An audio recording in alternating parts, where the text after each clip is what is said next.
And I was there while this was happening, and I remember it. I remember seeing it and thinking that it was unsettling, but also just ignoring it. But he was, I think, correct to point out that this was indicative of rot within the company.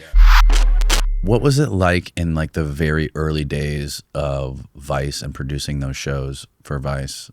And that goes back like 15, 20 years ago, right? Yeah.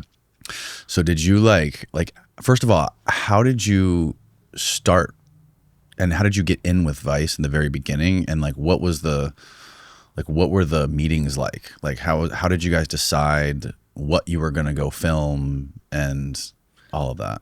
Yeah. I mean, I find it interesting that people always seem sort of amazed by the work that I've done, or they treat it as if it's like very unusual, when Vice is producing tons of drug related documentaries and continues to. So that in and of itself was never a hard sell. Pretty much every mainstream media outlet is continuously producing stuff about drugs. The only difference is I was doing it in a relatively informed way that was pretty well received by people. So the selling aspect was never difficult with Vice, and it all did very well, and it was insanely low budget at the beginning. Yeah. So, it was all gradual. I wrote for the magazine, did a column. Then there was this producer named Santiago Steelli, who was really responsible for most of the early Vice video work. Pretty much the entire Vice pivot to video was a product of this one guy, Santiago Steelli. And he was brilliant. He's around. I mean, he left the United States and is long since gone from Vice. But he, I think, was responsible for a lot of that early internationally oriented character, and he would work on crazily low budgets. So, we were going in those early shoots, the total budget of those things would have been effectively nothing. We shoot on what was it, like a 5D or something like that? Canon 5D. 5D, yeah. Oh yeah. Or even before that, mini DV tapes. I mean, these were really. Yeah, I remember that. I remember those days. Yeah, I remember my friend who I used to film surfing with, Jerry. I remember when I knew him way before he worked for Vice, and then all of a sudden I saw him traveling all over the fucking world, going to Antarctica and all these crazy places. I think he went to North Korea. But he was one of the big ones. He filmed with Shane. Yeah. I think Jerry Ricciotti. Ricciotti, I think is how you say it. Yeah, and that's when I first discovered all that stuff. When he started traveling to all these fucking places, I'm like, Jerry, how did all this happen? It's crazy, man. It was crazy, but the formula was very smart, which is spend no money whatsoever, just crank stuff out. And this is at the beginning of YouTube, and those things, I mean, they were making money off of them. I think it was actually taken off YouTube, I think because of some kind of copyright issue with one of the pieces of music in it, but the Crystal Cole LSD, underground LSD silo piece that I did had something like 40 million views on YouTube. This was probably made for like $1,100 or something like that. This is just, and then they were making so much of that type of stuff and doing all these brand deals. They had a good model for a while. I mean, one issue is that you have to pay people at some point. People are willing to work that way when they're 21, but eventually you want a situation where you're actually being compensated for the work. So that was one of their big selling points, right? It was like, we're so cool, everyone wants to work for us for free. Right. Yeah, which is a dangerous road to go down, because even if people do want to do that, you can fall into a pattern of exploiting people and creating a lot of bad blood, which absolutely did happen with Vice. Yeah, there was a lot. I mean, it's unusual to find somebody who isn't a Vice hater. Yeah, especially somebody who worked with them for a long time. Yeah, right? Yeah. I would say it's like pretty much 100% of people. Thomas is one of them.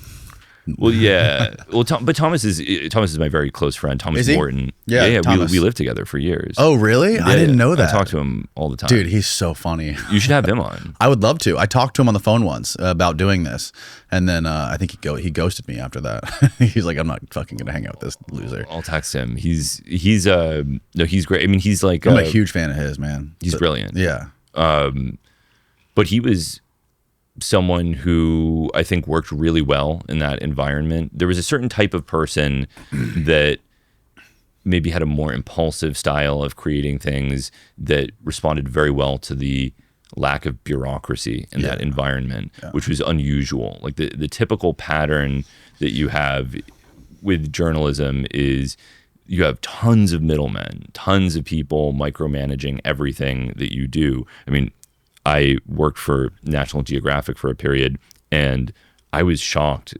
This actually may be the norm. They expected me, when working on a documentary, to write an entire screenplay for the documentary that would then be approved by executives. And then my task as an interviewer wasn't to talk to people, but it was essentially to reverse engineer the scripted statements in question form. Oh, wow. So like, Jesus, dude. So that you could come as close to a entirely manufactured piece as possible while still calling it some kind of documentary work. And that's just stupid. That's the opposite of what the original idea of Vice was, right? It was just like going out into crazy places and turning the camera on and seeing what happens. Yeah. Just seeing the insane shit that's happening in the world. Yeah. That's so fucking crazy, man. Expensive. It produced bad results as well. Yeah. So there were a lot of things about that model that I think were brilliant and ahead of their time and were copied by lots and lots of people. I mean, they were kind of some of the early people to sort of professionalize YouTube documentary work. This is also before YouTube, but this kind of no budget, fully independent style, even though it was coming from a media outlet. Right. That was the idea. It's like, you don't need this typical professional production apparatus. You can just throw people out and make something. Right. And at what point, what was like the straw that broke the camel's back with Vice?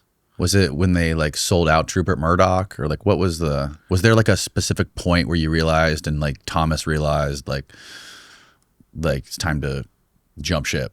Or was it I know there was a lot of layoffs and stuff like that, but like in your perspective, like what was happening internally that caused that? There were a few things. I mean, one was you had overvaluation of Vice in general. So it was kind of coasting on this massive, what was it, like a $6 billion valuation, insane. Something nuts that was definitely inflated, not to say that it wasn't worth something. You had an increasingly resentful and tired workforce and an increasingly large number of enemies that had been cultivated by executives at the company. You also had increasing desire from rival media outlets to discredit them, which gives an incentive to write articles about how they're bad or irresponsible. Yes. You also had a very ill-advised transition from streaming online video, which they had built their brand on, to cable TV, which was a dying art. In like 2016, right? Yeah, at a time when this made really no sense. It's like, I think it kind of speaks to how ill-advised that decision was, that I couldn't watch my own show because I don't have a TV. So I remember listening to interviews of Shane explaining how great of an idea it was, and like, okay, I think I'm convinced. I'm sold. It was one of these things where I sort of thought, okay, well, if this is what is going to bring resources in and allow me to make documentaries, whatever. Right, but right. In the back of my head, I was always thinking, this seems like a bad idea.